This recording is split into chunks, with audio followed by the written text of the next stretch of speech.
Rusiya Duması Putinə görünməmiş səlahiyyət verib. Yeni qanuna görə prezident Rusiya vətəndaşlarını həbs eləyən və ya hüquqlarını pozan xarici ölkələrə qarşı ordudan istifadə edə bilər. Bu qanun postsovet ölkələrinə də təhlükə yaradırmı? Bu haqda ilk fikrini deyənlərdən biri də Ermənistanın baş naziri Paşinyan olub.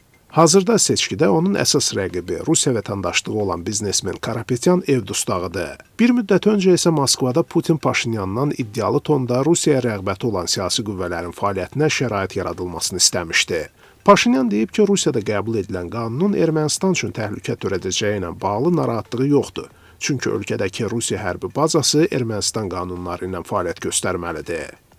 Keçmiş diplomat Nahid Cəfərov hesab eləyir ki, bu qanun sadəcə Rusiya xalqına ordunun gücünü göstərmək üçün qəbul edilib. Onun fikrincə, Rusiyanın müharibə və sanksiyalar içində olduğunu nəzərə aldıqda, bu qanun yaxın gələcək üçün real təhlükə yaratmır. Ancaq uzun müddətli dövrdə o, Rusiyanın başqa ölkələrin ərazisinə girmək üçün legal baza hazırladığını deyir. Ukrayna müharibəsinin nəticəsindən asılı olmayaraq, Rusiyanın ilk hədəfi məhz Qafqazdır, o cümlədən də Ermənistandır. Və sözsüz ki, eyni zamanda da Azərbaycandır. Azərbaycan əhalisinin gəlirlərinin böyük əksəriyyəti Rusiyadan, Rusiya bazarlarında çalışan Azərbaycanlıların göndərdiyi pullardan asılıdır.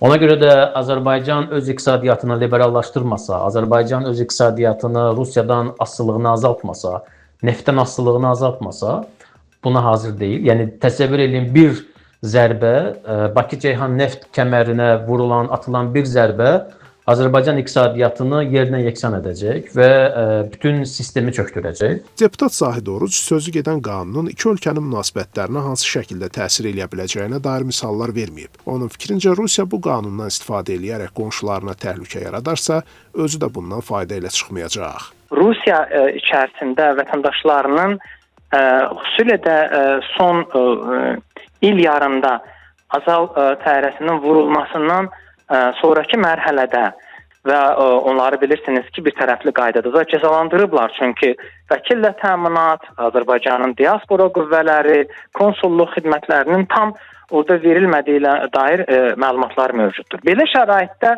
Ukraynaya göndərilən insanlarımızın hüquqları ayrıca məsələdir. Sosial vəziyyətindən ya da ki, müxtəlif iqtisadi amillər, ailə durumu və s. kimi təzyiq üsullarından istifadə edib Ukrayna cəbhəsinə göndərdiklərindən əlaqədar məlumatlar var. Bunda nə olsun?